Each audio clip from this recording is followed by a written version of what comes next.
And we are, I'm basically just telling stories of where we came from as a church and a fellowship. Then we're learning lessons along the way. We're basing this title of the series on the scripture we're going to read right now, Joshua 4:4-7. Let's read that out.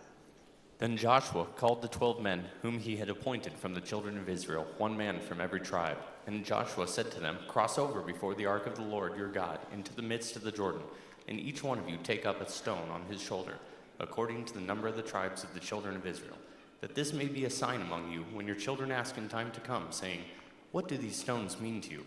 Then you shall answer them that the waters of the Jordan were cut off before the ark of the covenant of the Lord.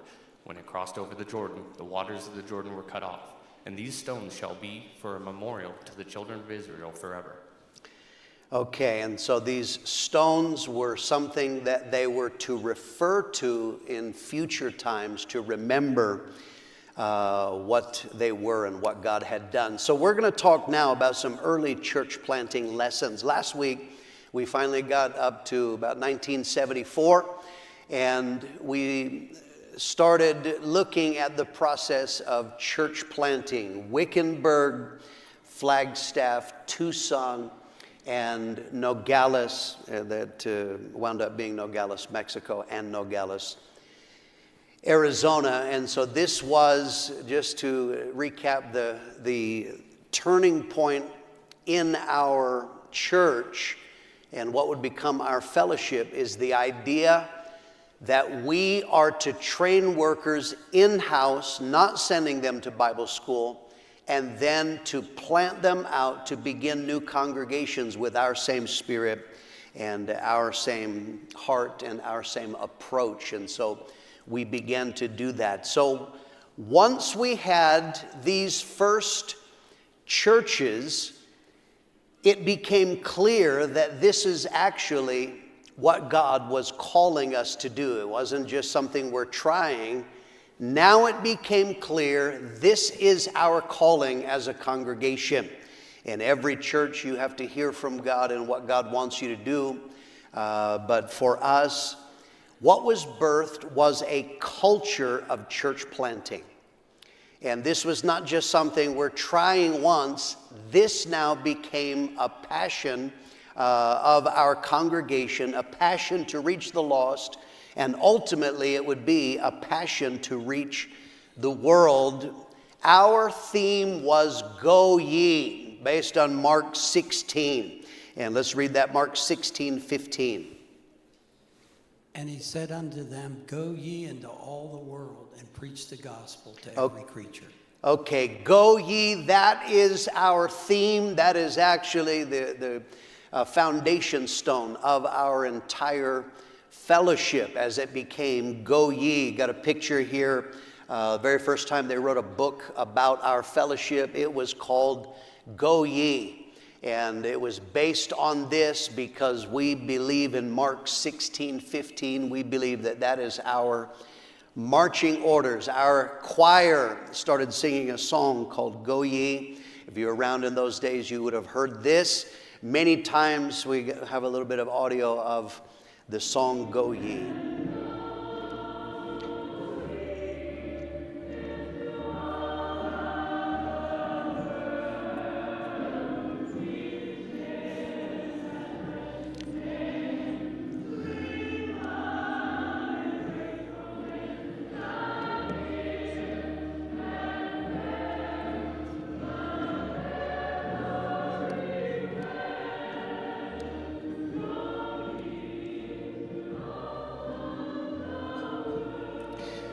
How many of you remember that song? And we heard it many, many times. This version was, that's fine. This version was probably 2003. That was phase one. But our original choir that was sung every conference, probably twice a year, because that is the theme of our congregation. And so this becomes now a culture. Culture is group beliefs and group expectations. And so what happens is that when people get saved, now what people begin to see is a clear path to ministry. converts would get saved and they would see their friends or they would see people they knew go out into the ministry. And this was not a theory that maybe we could reach the world. This works.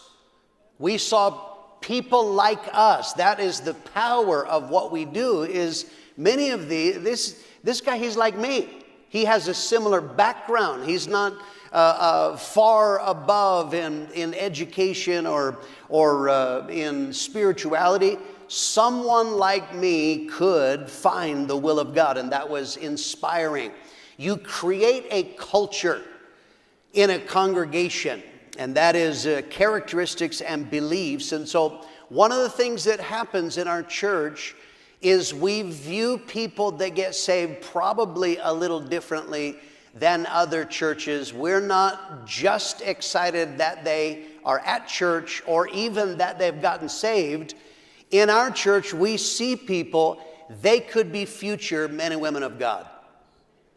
And this is through the process of discipleship. And so you create a culture when new converts get saved.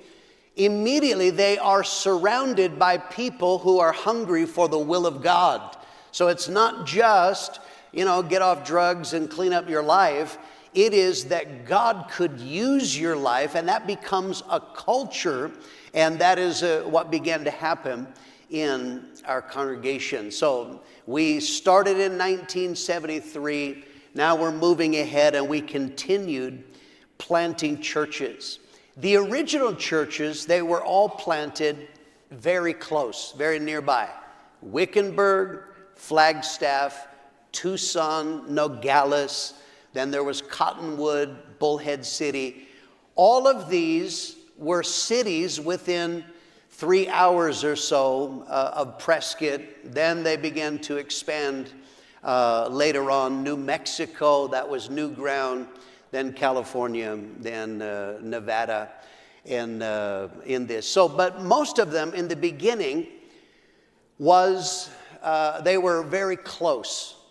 And this was natural. They were mostly originally in Arizona. You saw the title of the book, Go Ye, the Arizona Story. What began to happen was people in Foursquare began to call us the Arizona Fellowship. It was kind of distinct, of course. God's location, where he began doing this, it started in Arizona. But they were actually talking about distinctives. But the churches were planted close. That was logical. To you, you see every 6 months church planting. It's like, oh yeah, it's the church planting thing. You got to think of how revolutionary this was. That was an unknown venture. My father didn't know anybody who planted churches of people who never attended Bible school. So he didn't know how this was going to go. It's logical that you put them close, because then you can give support, and that's how we viewed it. It's easier to help them and kind of make sure that they make it. So in church planting, a very, very simple issue is how our churches started. Some people have the idea that, I have a big map in my office, and I call in Jesse and say, Jesse, we're going to make moves. And I direct, and I say, thou shalt go to. That is not how this happens. What happened was that men were planted at first. They had a passion to spread the gospel, and that was imparted from their pastor, originally Pastor Mitchell, but this is true in every church. Pastor Mitchell preached and imparted passion into them. This is not something that we just try or that would be nice. It was something burning on the inside. I told you, my father, because he wanted other places to have the gospel, our family vacations were always places where Dad was thinking of starting a church. And we would go there, and that would be, we would scout that.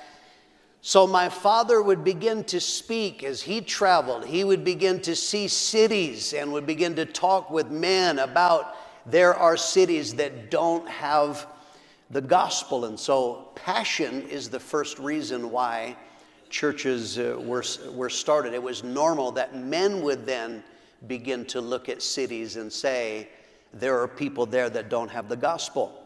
The second thing that started happening was originally, I explained to you that last week, when my father had this idea that we could plant workers that had never gone to Bible school, he was wanting to find a place where they could begin. And in Foursquare, a denomination is centralized control because they didn't plant churches from local congregations. It came from headquarters. So as a consequence, you wound up having a denomination that is large will have at any given time numbers of churches that need pastors because the pastor retired, because he moved, because he died, because he, did something foolish or whatever. So there would be churches that for a time didn't have a pastor. Remember Prescott? When my parents came here, they didn't have a pastor for 3 months. That is, to us, that's outrageous. We would never do that because our church planting is not denominational centralized. If one of our churches doesn't have a pastor, we are going to staff that. But Foursquare didn't have that. My father, knowing that they had churches that needed pastors, began to tell the powers that be, I have young men that they can fill these churches. So in a number of cases, our early church plants were actually existing Foursquare churches. Tucson, that was the mission church of the Foursquare church in Tucson. Flagstaff was an existing congregation. They had a building. Foursquare did not rent buildings in those days. It was all property. They all only had church buildings. And so Flagstaff had a church building, about 10 people. Phoenix, the church that now Pastor Gary Marsh pastors, that was originally a Foursquare church. El Centro, Yuma, I believe Colorado Springs, and I'm sure there were others that I don't know. But so here was men coming, I want to preach the gospel. My father spread the word. Now Foursquare, they didn't plant men who didn't go to Bible school, but they had a number of empty churches or churches that didn't have a pastor, so they were willing to allow these untried men because it actually solved a problem for them. And so it was kind of a marriage. You have somebody who wants to do the will of God. You have Foursquare that says, we need somebody. It was natural to put these men in those places. But then as time went on, people were getting saved. Remember, hippies were very transient. They were traveling, they were hitchhiking, they were moving, leaving their hometown. So you had people getting saved who weren't from Prescott, or you had people getting saved that weren't, as Tucson began to plant churches, they weren't from Tucson. It is very natural that men had a burden for the place that they were from. And so I want you to understand, in church planting, there are a number of factors. How is it we determine where a church is planted? We tend to work firstly with burden. And that is because God moves upon people. God is in charge of everything. In other words, we had people from Massachusetts that got saved here. He could have saved them in Massachusetts, right? But God, who orchestrates everything, he uses human decisions. And one of those is people from other places getting saved in a place where they are not from. God actually uses that, and they begin to have a burden. So as we begin to spread outside of Arizona, and we'll talk about that in time to come, often this was a matter of burden. I have a burden for the city, the state, the place that I am from. And that is the first criteria that we operate on usually is burden. Now, it doesn't always work that way because there may be a need. We don't leave churches empty like Foursquare did. So if it is you have a burden, but there is a need, we feel that the need reveals the will of God. And we operate that way. Okay, so we began to plant churches, and eventually this began to spread beyond Arizona. Let's talk about church planting experiments. Okay, so my father has what he feels is from God to plant churches. I want you to understand, there was no manual. There was no church planting for dummies. You couldn't watch YouTube videos, how to plant a church. There was nothing apart from the Bible. So you're trying to say, how did they plant churches in the Bible? So here's a scripture, Luke 10:1. After these things, the Lord appointed 70 others also, and sent them 2 by 2 before his face into every city and place where he himself was about to go. Okay, here's a very important principle, is that he sent them 2 by 2. Now this seems basic, but 2 by father, is the 2 by 2 speaking of a husband and a wife? Or is that speaking of 2 couples? What is this 2 by 2? He had no manual. So in several early church planting ventures, we experimented. And that is that Pastor Mitchell sent multiple couples. I told you last week when we sent Jack and Patty Harris what was supposed to be Nogales, Arizona, we actually sent 3 couples. 2 of the couples were not going to pastor, they were going to help. We sent Bob and Cher Porter, who were going to help, and then we sent George and Iris Shields. Got a picture here, early days of George, our very own George Shields. It was logical to send George because Jack Harris didn't speak Spanish. George did. So that one kind of made sense, is George can go and he can help with the Spanish, and that is what was came to be, was very, very helpful. So the Porters and the Shields, they stayed helping to establish the church in Nogales, Mexico. I told you the circumstances of that. And then the church in Nogales, Arizona, they stayed there for several years, and then they came back to Prescott. So that was our first experiment in how do we plant churches. And so he sent multiple couples to try to achieve the job. He tried a second experiment. So overall, I think that the Nogales experiment was helpful, especially because George could speak Spanish, but nonetheless, that was the first one. The second one was Yuma, Arizona. We sent 2 couples, and this was not a good plan. He sent 2 buddies that they went, and what Pastor Mitchell discovered is that they basically were distracted from their mission. They spent time playing, and they spent time encouraging each other's bad attitudes. If I had to hazard a guess, they probably still do that to this day, but I'm just speculating. And so eventually Dad brought back one of the couples, said that's not going to work, and his conclusion was that was not helpful. And he never did it again. As far as my memory, in all of the hundreds of churches that have been planted from Prescott, we have never done that again. We've never sent multiple couples to accomplish the same church. So out of experience, Pastor Mitchell now comes to a conclusion. Remember my statement? Pastor Mitchell said over and over again, we stumbled into the will of God. There was no clear roadmap, so he was finding our way in this, but he came to the conclusion that on reflection, we should not send multiple couples to plant the same church. So, several factors. Let's think about this. Number one, sending multiple couples is a huge hit on the local congregation. It's fine if you're a massive congregation, you have tons of people to spare.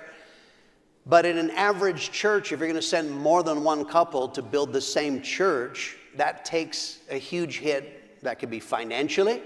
Some churches, they're by faith planting. They're on the edge financially. So to send two couples who are giving at the same time, maybe that's not helpful. It is in ministry.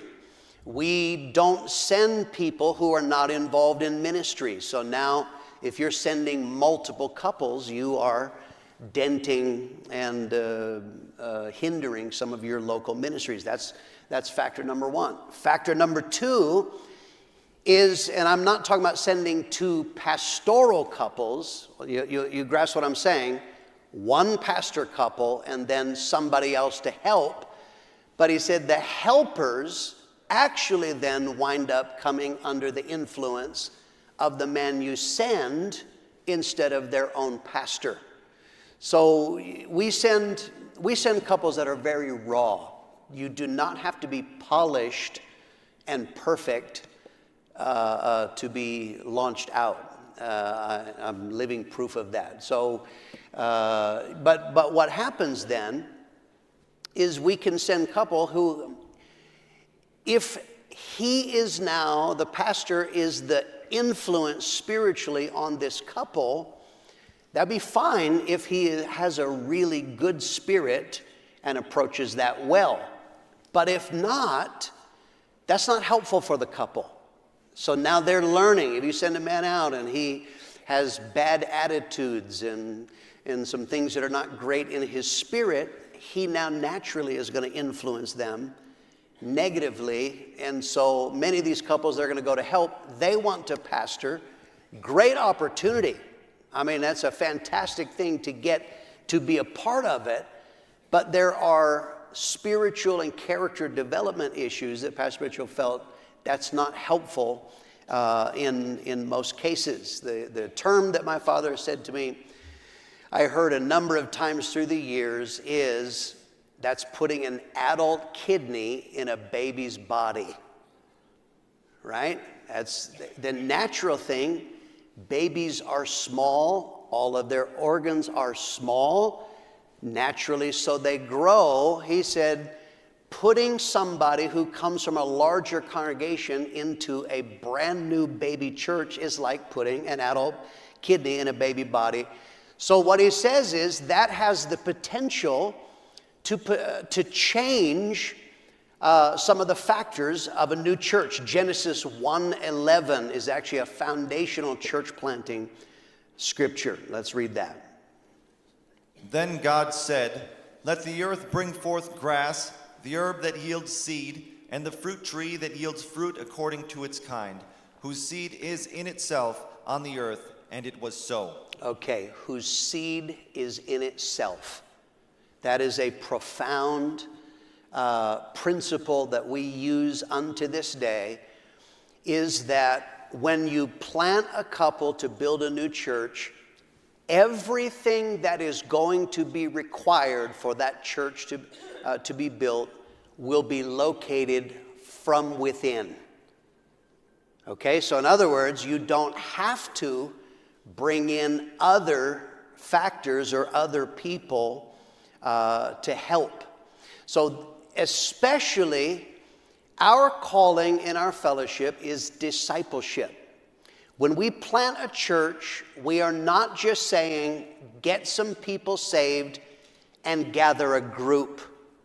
Every couple that is sent, they are sent with a mission. Your mission is Matthew 28, go and make disciples. So discipleship operates on connection with a pastor. Now we understand, and what we're talking about, multiple couples. There are churches. I read of this is, yes, we planted a church. They sent 250 people. And that was their idea of a church plant from the beginning. They had bands, drama, nursery. They had everything from without. But our call is discipleship. And in discipleship, that operates on the principle when people get saved, their reference point is a pastor. Paul could speak to people that he pastored. He said, I told you, follow me as I follow Christ. How do people know? It actually, I pastored, Lisa and I first pastored in Launceston, Tasmania, and it was natural as people got saved. We don't build on just collecting people from other churches. They were all raw converts. Years later, when we would go back there, some of our early converts, this is in Australia, some of them prayed with a slight American accent.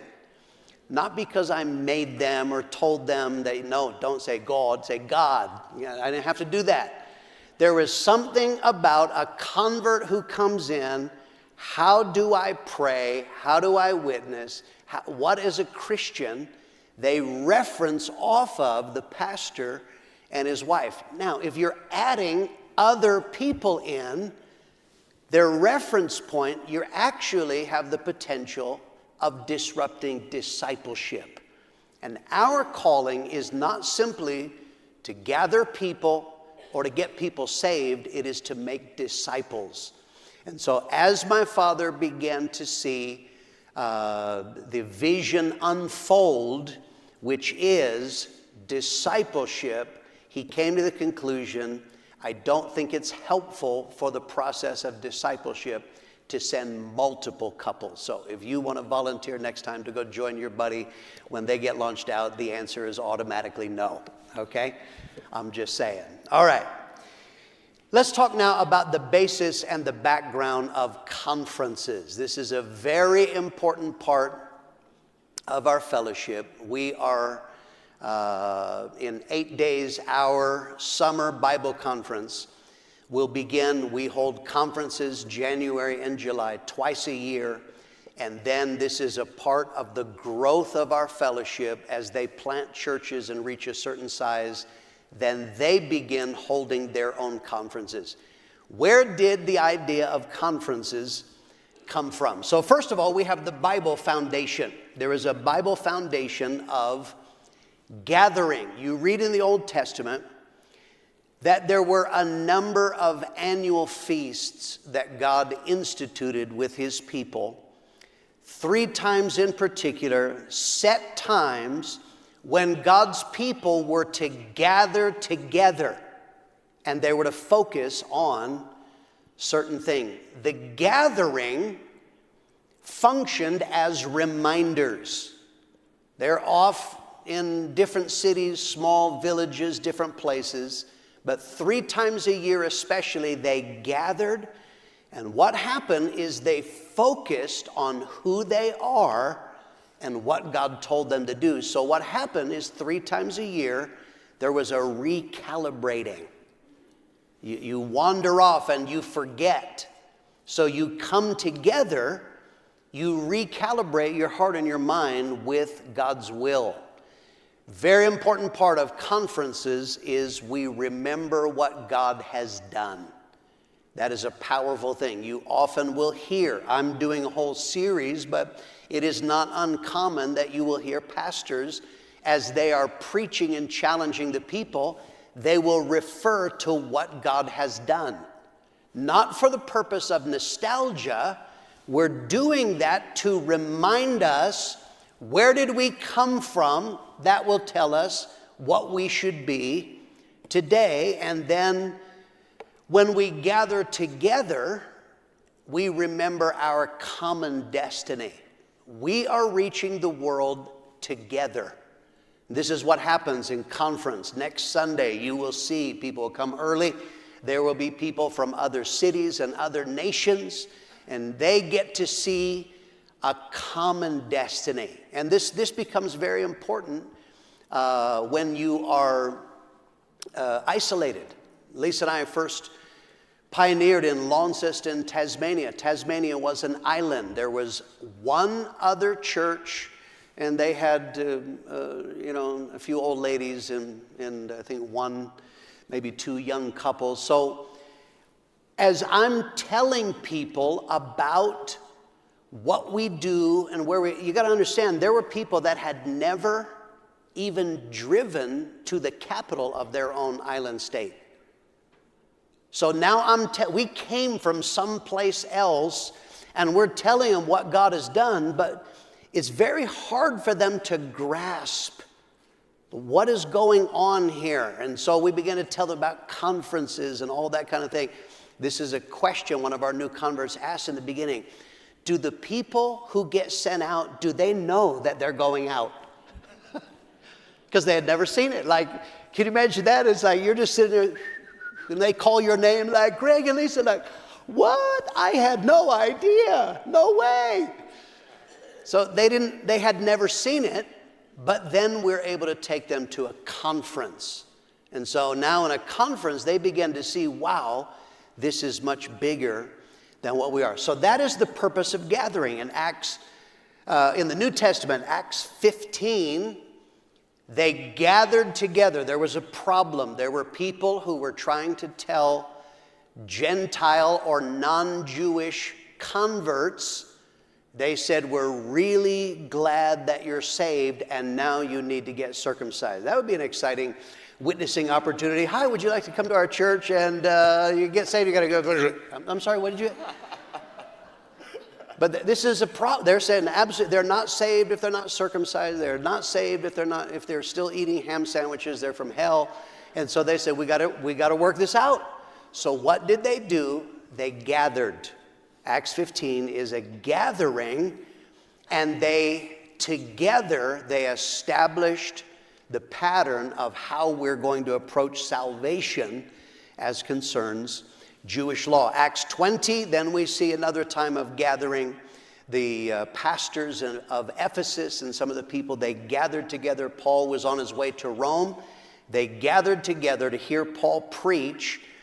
He gave a reminder of what true ministry is. You read that in Acts 20. Secondly, he gave warnings, and that's also a part of our gatherings in conferences. Gave warnings of dangers to come.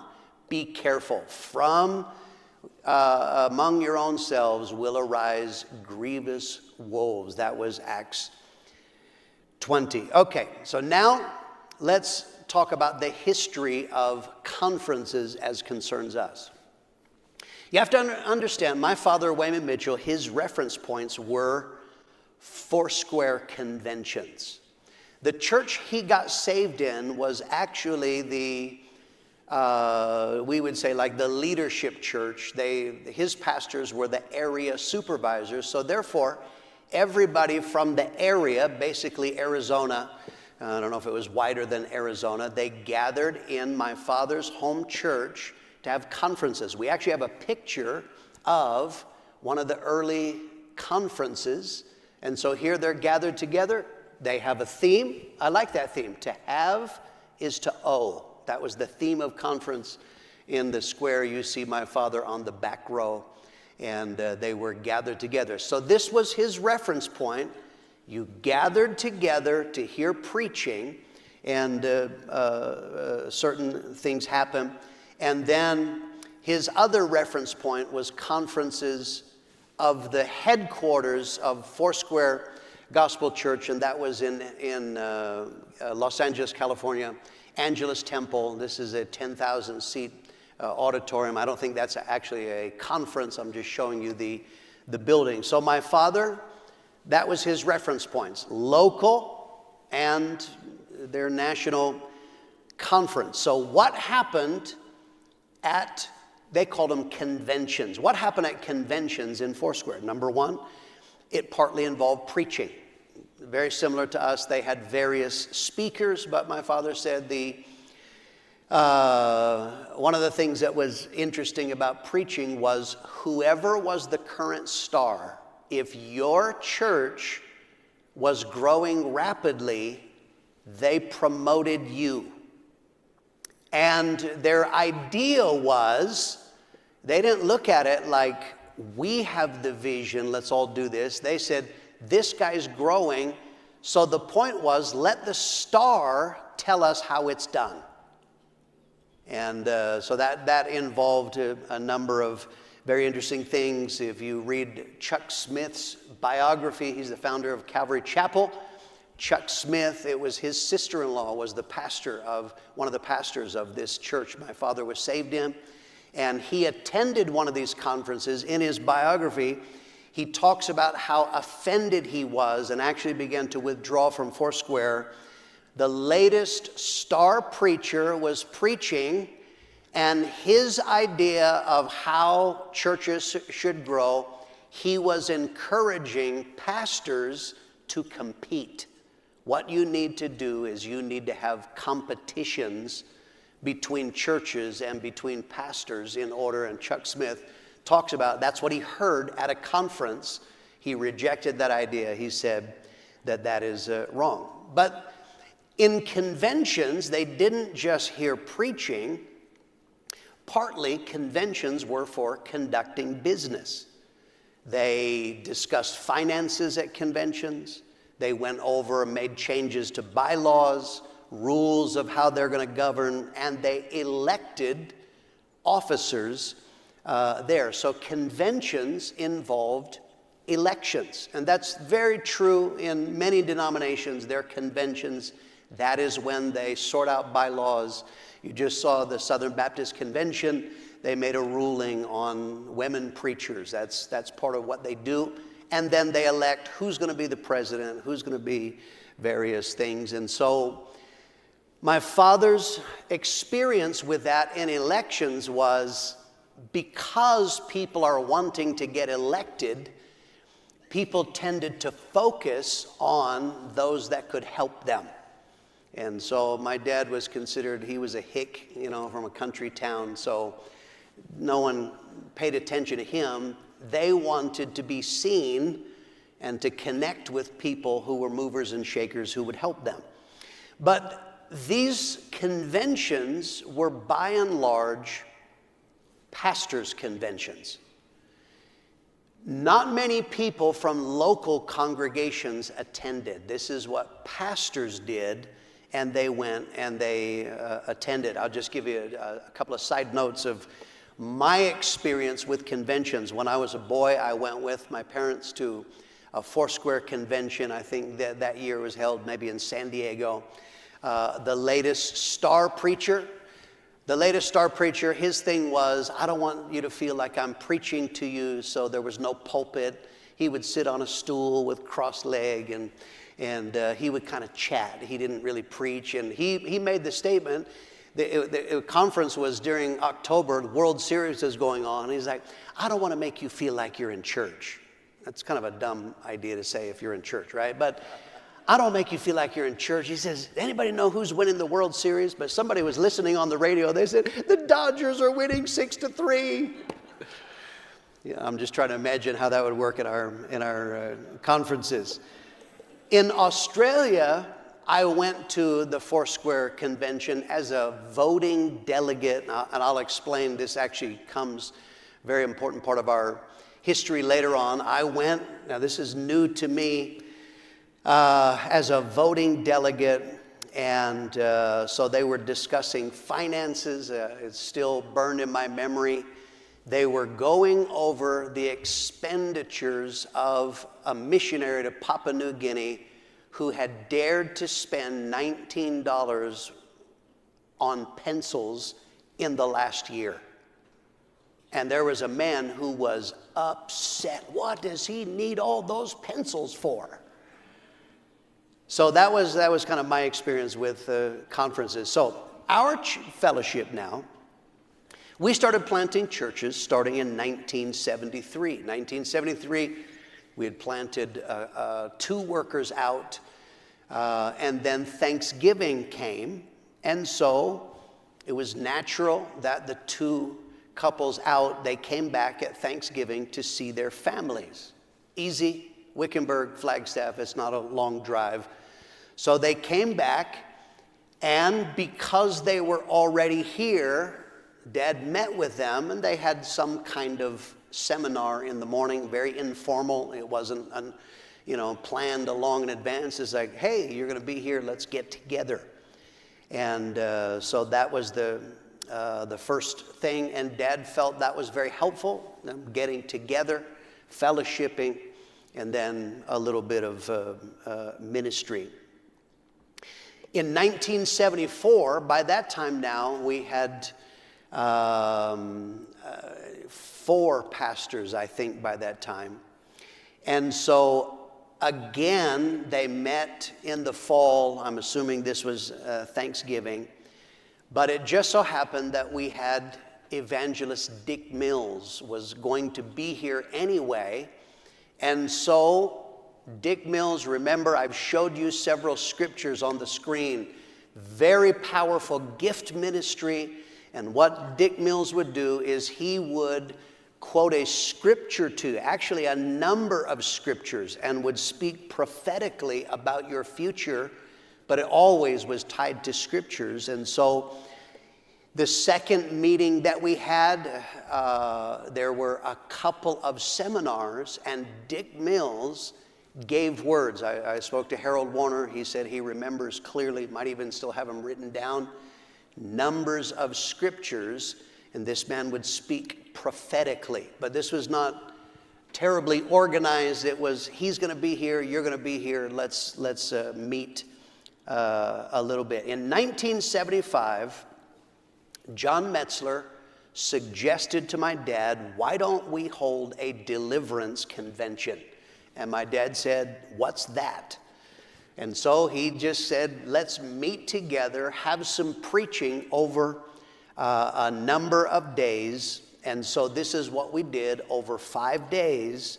We had evening services, morning seminars, and John Metzler and Wes Baker. We actually have the flyer of the very first conference. And this was in this was January of 1975.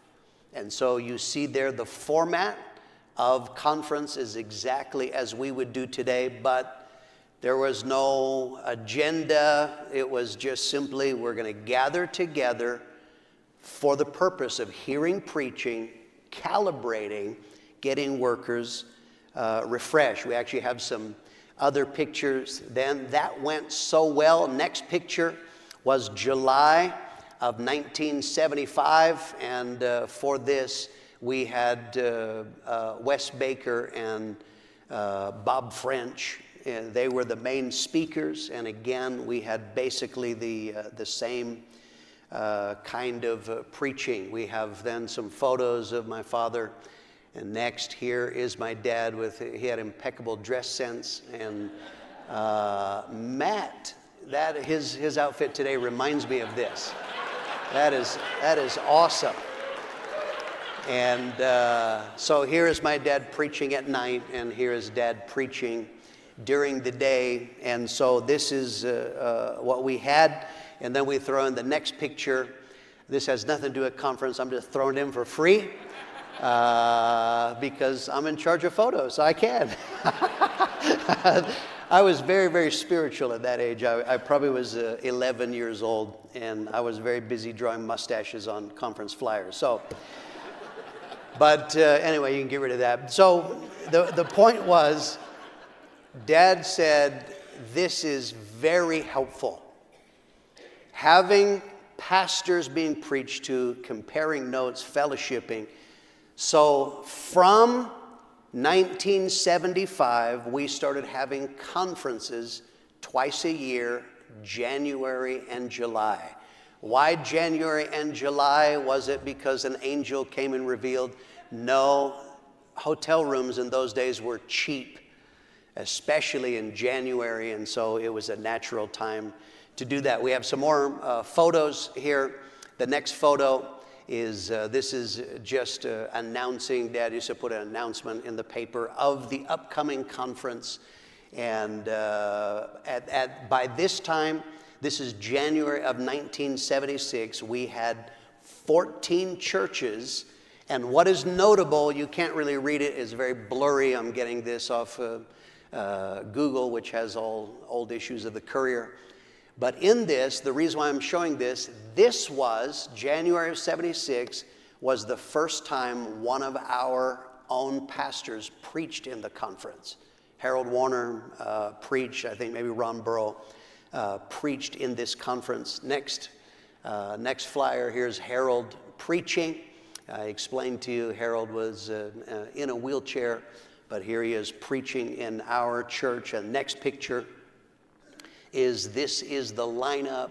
And if I look at that, by this time you see there Harold Warner, Ernie Lister, those were two, Jack Harris, and Walter Portugal and Greg Johnson. So 5 of the workers that we had sent out by 1976. So 73 we started planting. By 1976, here were 5 of our own workers that none of these had gone to Bible school. One of the very interesting things about our conference from the beginning is our conferences have no registration fee. Typically, when you attend a conference, and of course I can't speak for everyone, but it is very common, you want to attend a conference, you pay a fee.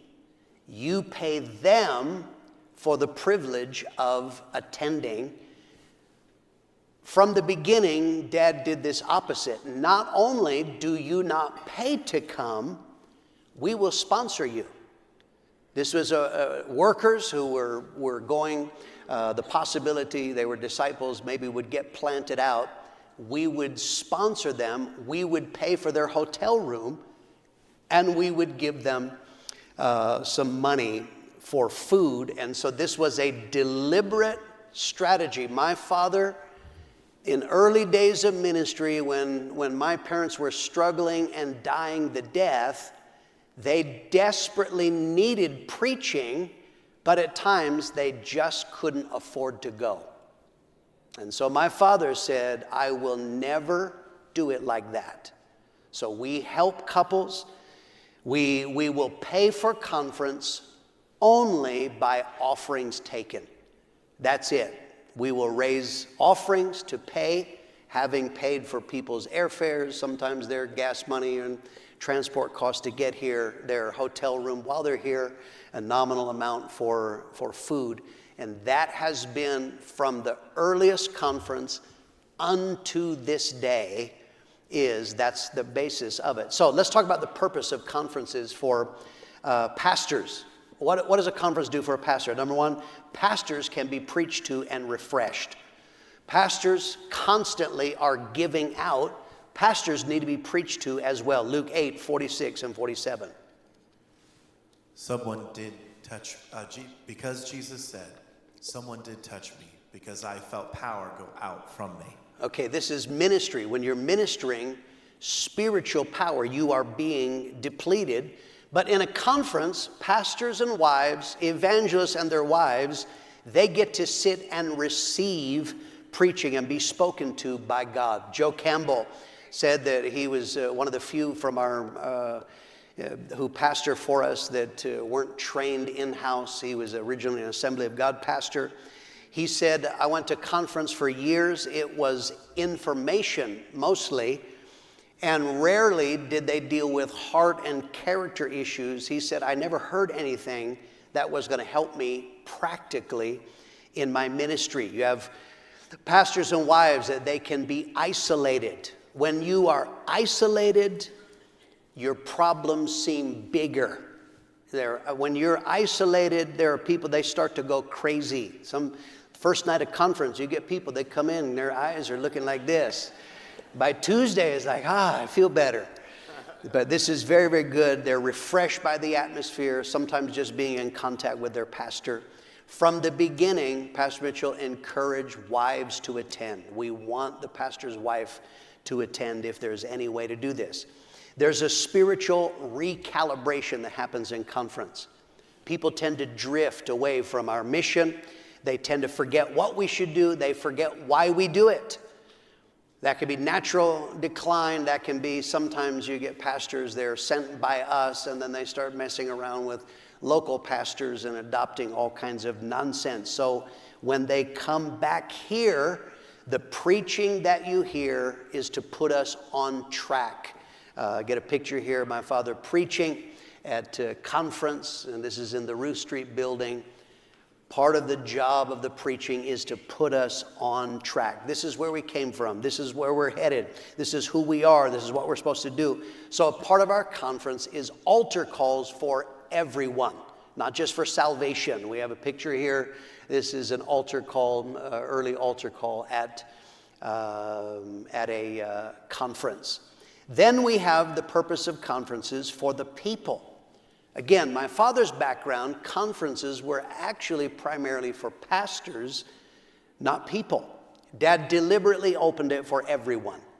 And he sponsored people who weren't pastors yet to come. In fact, the term my father used for conference, he called them people's conferences. He says, that is the mark of this. We saw that as the church began to grow, got some pictures here.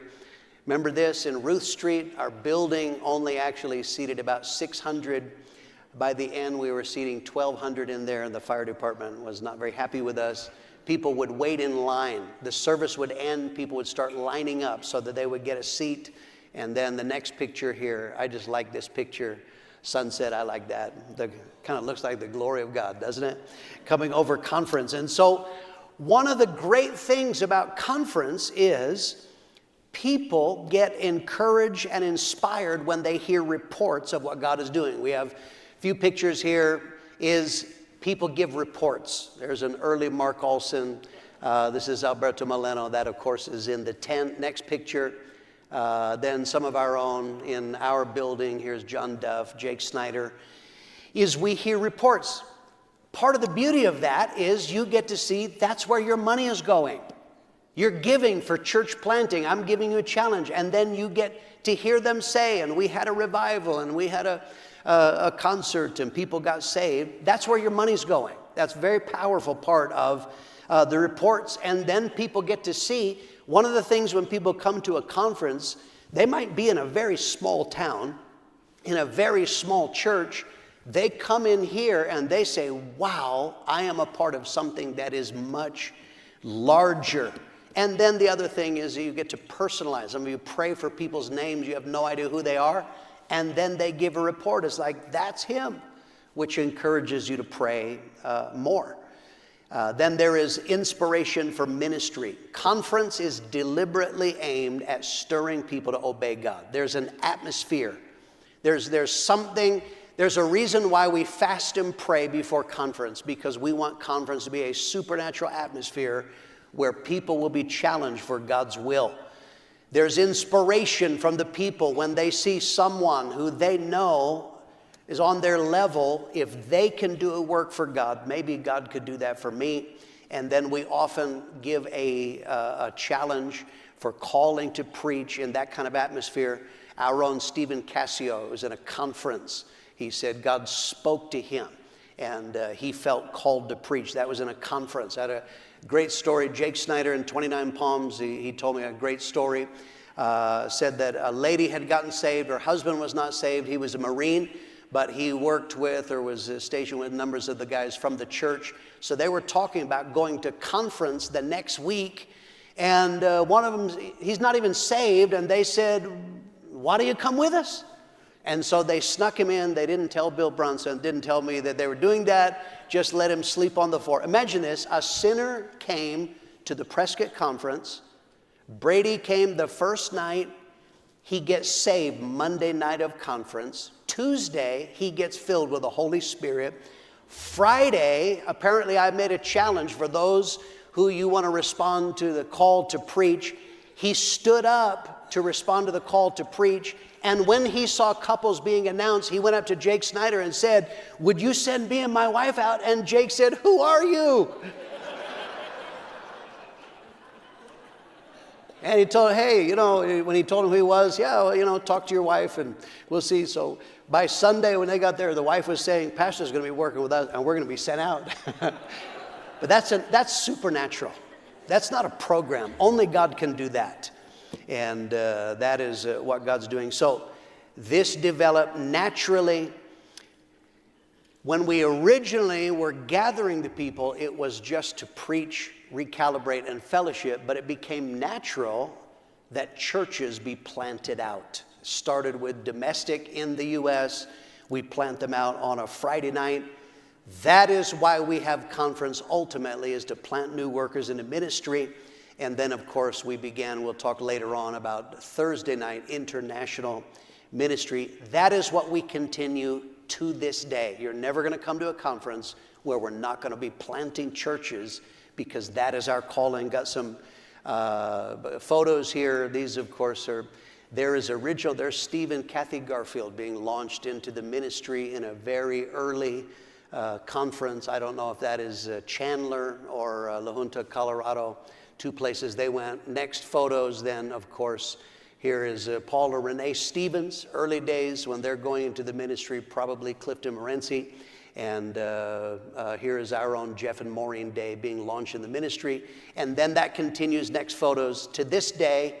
Oh, there's an early one. This would be couples being sent. I think that's an international night, Thursday night, and couples, and Pastor Mitchell's raising the offering for international planting.